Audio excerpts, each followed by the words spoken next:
depuis environ cette génération déjà, et ils sont très sérieux à ce sujet. Le cousin aîné de mon fiancé a été la dernière personne à s'appeler Peter. Chacun de ses cousins n'a eu que des filles jusqu'à présent, donc notre bébé est le premier fils de sa génération et devrait donc recevoir ce nom. Je n'ai aucun problème avec le nom Peter, et j'aurais été d'accord pour appeler mon fils ainsi. Malheureusement, c'était aussi le nom de mon oncle, qui est mort avant ma naissance. Je n'entrerai pas dans les détails, mais c'était tragique et traumatisant pour ma famille. Mon père ne s'est jamais remis de la perte de son jeune frère. Ma grand-mère a demandé à la famille de ne nommer aucun de nos futurs enfants Peter de son vivant. Ma belle-mère et mon beau-père étaient au courant de cette promesse, et au début, semblaient non seulement d'accord pour que nous évitions le nom Peter, mais aussi pour soutenir celui que nous avions choisi. Cependant, ma grand-mère est malheureusement décédée alors que j'étais enceinte de 7 mois. Nous avons voyagé pour ses funérailles. Lors de nos derniers jours là-bas, mes beaux-parents m'ont appelé pour me présenter leurs condoléances. Puis ma belle-mère m'a demandé si je pouvais penser au nom de Peter maintenant. Soudain, ils ont insisté sur le fait que le nom que nous avions choisi était horrible et que nous devions honorer leur tradition. Selon eux, ils n'avaient accepté de faire une exception pour nous que pour le bien de ma grand-mère et n'avaient aucune obligation de la respecter maintenant qu'elle était décédée. Ma famille est d'accord pour dire que, même si nous n'avons plus à éviter le nom, il ne semble toujours pas juste de l'utiliser. Mon fiancé est également d'accord avec moi, mais ses parents ont passé les dernières semaines de ma grossesse à essayer de nous convaincre de changer d'avis sur le nom. Lorsque notre bébé est né et que nous l'avons appelé comme nous le voulions, mes beaux-parents étaient furieux que nous ayons brisé une tradition familiale vieille de cette génération.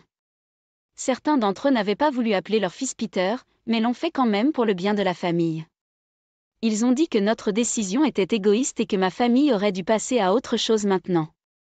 Cela n'a rien à voir avec le fait que ma famille soit passée à autre chose. C'était juste une trahison des souvenirs de ma grand-mère et de mon oncle d'envisager d'utiliser ce nom. Mon beau-père nous a offert 1 000 $ pour changer le nom de notre fils en Peter après sa naissance. C'était il y a 2 mois et aucun des parents de mon fiancé n'a rencontré le bébé ou ne nous a vus depuis que je suis enceinte. La plupart de mes beaux-parents sont de leur côté et cela provoque un énorme fossé entre mon fiancé et sa famille. Il m'assure qu'il va bien, mais je commence à me sentir vraiment coupable à ce sujet. Suis-je l'idiot ? Édité. La tradition a commencé pour autant que je sache lorsqu'O.G. Peter est mort et que son fils, également nommé Peter, a nommé son premier-né d'après son père. Pierre III a eu le premier fils de la génération suivante et a fait la même chose. Celui-ci est mort avant d'avoir des enfants, alors sa sœur a donné le nom à son fils et ainsi de suite. Le nom Peter est très courant dans mon pays et aucun d'entre eux n'est jamais intimidé à ce sujet et le fait que ce soit aussi le nom de mon oncle n'est pas aussi improbable qu'on pourrait le penser. De plus, les deuxièmes prénoms ne sont pas utilisés dans mon pays. La plupart des gens obtiennent le nom de famille maternelle avant le nom paternel à la place. Certains n'avaient pas voulu nommer leur enfant mais l'avaient fait pour le bien de la famille. Avez-vous rompu un pacte avec Satan ou quelque chose comme ça ? Pas l'idiot. Les traditions des noms de famille sont étranges. Vous pouvez faire ce que vous voulez et nommer votre bébé. Continuez à insister sur la partie « J'honore les dernières volontés de ma défunte grand-mère » pour qu'ils voient à quel point ils ont l'air déséquilibrés, vous demandant de faire fi de cela. Les fous ne devraient jamais être entourés de bébés ou d'enfants ou de moi ou de vous. Sérieusement ? Vivez-vous sur le tournage de Dynasty ? Pouah.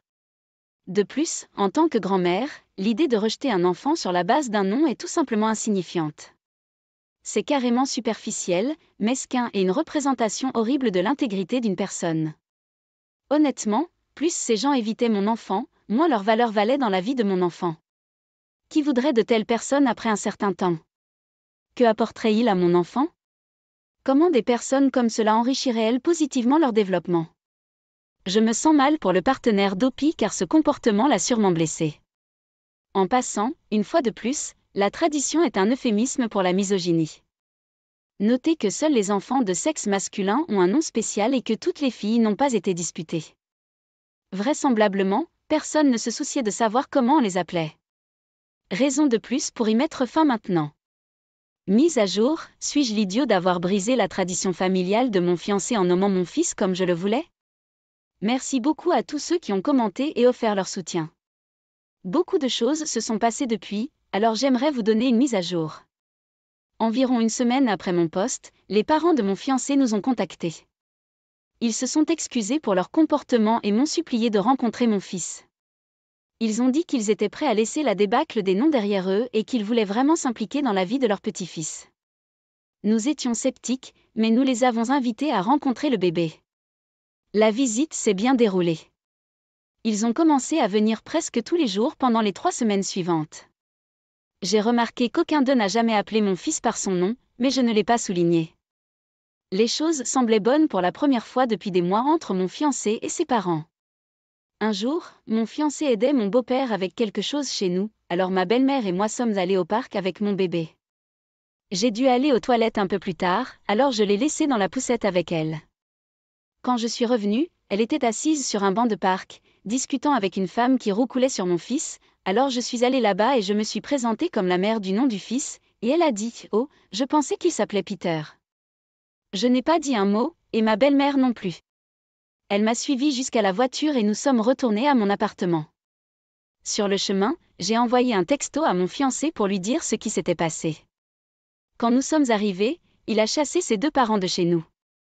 Il avait lu mon texte et confronté son père. Heureusement, mon beau-père est un terrible menteur et a avoué immédiatement. Apparemment, mes 2 beaux-parents n'appellent que mon fils Peter. Cela inclut chaque fois qu'il parle de lui, chaque fois qu'il le présente à quelqu'un d'autre, et même bébé lui parlant les rares fois où ils ont été laissés seuls avec lui. Aucun d'eux n'est gêné par cela et pense qu'ils ont raison. Nous avons le cœur brisé, surtout mon fiancé, non seulement parce que ses parents ne peuvent pas abandonner leur fierté, mais aussi parce que le nom que nous avons choisi pour notre fils signifie beaucoup pour nous deux. Je m'en veux d'avoir encouragé mon fiancé à les laisser s'approcher de notre fils. J'ai grandi dans une ville différente de celle de tous mes grands-parents, et j'ai toujours souhaité qu'ils soient plus impliqués dans ma vie. Perdre ma grand-mère n'a pas aidé. À peu près tous les doutes que j'avais n'existaient que parce que je pensais qu'il serait important que mon fils grandisse avec tous ses parents autour. Mais maintenant, toute ma culpabilité a disparu. Il ne mérite pas d'être dans sa vie s'ils ne peuvent pas respecter suffisamment mon fils pour l'appeler par son nom. J'espère qu'ils ont apprécié les 3 semaines qu'ils ont passées avec leur petit-fils, car c'est tout ce qu'ils obtiennent jusqu'à ce qu'ils sortent la tête de leurs fesses. Aïe! Sont-ils aussi psychotiques et déséquilibrés à propos d'autre chose dans la vie, ou juste ce problème? Quelle étrange colline pour eux de mourir. Nous pouvons vous être reconnaissants de l'avoir découvert maintenant, car si vous jouez bien vos cartes, au moment où ils reverront votre fils, il connaîtra son nom. Selon mon fiancé, ils ont toujours eu un peu de droit, mais je ne les ai jamais vraiment vus assez pour pouvoir dire ça. Lorsque la dame du parc m'a demandé son nom, il m'est venu à l'esprit qu'elle pourrait penser que j'étais un kidnappeur. Cependant, son nom est écrit sur l'une de ses couvertures, ce qui m'a un peu calmée. Pourtant, je ne peux m'empêcher de penser à ce que ma belle-mère aurait fait si la femme avait menacé d'appeler les flics. Je n'arrive vraiment pas à comprendre cela. Il jette un fils, un petit-fils, de futurs petits-enfants et une belle-fille. Des membres de la famille que certaines personnes donneraient n'importe quoi pour avoir. C'est la véritable atrocité. C'est quelque chose dont ils doivent avoir honte. C'est littéralement tellement ringard et dégoûtant de leur part. Je suis sûre que votre mari est tellement gêné et honteux que sa famille soit comme ça. Il se sent probablement coupable, mais il est tellement blessé. Je suis tellement désolée, OP. Waouh, juste waouh. Nous avons récemment emménagé chez mes beaux-parents parce que je suis enceinte de 31 semaines de notre premier enfant, et j'ai l'impression d'avoir besoin du soutien de ma belle-mère car j'ai été assez terrifiée tout le 3e trimestre et mes parents n'habitent pas à proximité. Mon mari ne voulait pas emménager avec eux, et la seule raison pour laquelle il l'a fait est que je lui ai dit que j'irais sans lui et qu'il pourrait rester seul chez nous jusqu'à la naissance du bébé. Ses parents sont formidables et très proches, ce n'est donc pas pour cela qu'il ne voulait pas emménager temporairement avec eux. Nous y avons beaucoup réfléchi avant de déménager. Nous en discutons encore maintenant parce qu'il pense que ce n'était pas nécessaire. Je stresse pour rien, ce qui est peut-être le cas, mais cela ne fait pas disparaître le stress comme par magie. Il a dit plusieurs fois que je l'avais forcé à déménager ici, mais il aurait pu rester chez nous comme je l'ai dit. Je ne peux pas m'attendre à ce que ma belle-mère me rende visite tous les jours, et je me sens mieux dans une maison avec d'autres personnes autour. Mon mari travaille parfois à domicile, mais il est généralement enfermé dans son bureau, donc c'est comme s'il n'était pas là de toute façon, donc c'est mieux pour moi. Mes beaux-parents sont plus qu'heureux de nous avoir ici, mais mon mari boude toujours et me regarde d'un air agacé chaque fois que ses parents disent quelque chose sur ses habitudes qu'il n'aime pas. Suis-je l'idiot? Vous êtes l'idiot. Avez-vous pensé qu'il y avait peut-être une raison pour laquelle votre mari ne voulait pas vivre avec sa mère? De plus, laisser tomber faire ceci ou je pars dans un mariage est malsain. Non seulement fais ceci ou je pars, mais c'est aussi cela où je pars avec ton enfant à naître et je ne reviendrai qu'après sa naissance. Quel ultimatum merdique! Il est compréhensible que vous vouliez du soutien, mais que vous bouleversiez toute la maison et emménager chez des beaux-parents juste parce que... Désolé, mais c'est l'option nucléaire dans le mariage. Que dites-vous s'il dit d'accord et que vous n'avez pas sa mère parce que vous l'avez quitté? Tout le monde autour de vous doit changer de vie parce que vous avez peur. De quoi exactement? Grandissez, madame. Vous avez décidé d'avoir un enfant, pas eux. Votre attitude égocentrique est hors de contrôle. J'ai parlé à un thérapeute de l'anxiété car elle peut et pourrait ne faire qu'empirer à partir de maintenant. Votre médecin doit être informé que vous avez emménagé dans la maison de vos beaux-parents parce que vous avez trop peur d'être seul pour le travail ou lorsque le bébé arrive. Je ne suis pas d'accord. OP n'est pas l'idiot. Quand les gens demandent de l'aide, ils sont le méchant ou la méchante. Quand ils ne le font pas, ils sont aussi le méchant ou la méchante. Qu'est-ce que vous voulez? Elle a dit qu'elle avait besoin d'aide et qu'elle aimerait rester avec sa belle-mère parce qu'il serait heureux de l'aider. Pourquoi est-ce un problème? Si c'était sa propre mère, quelqu'un clignerait-il des yeux?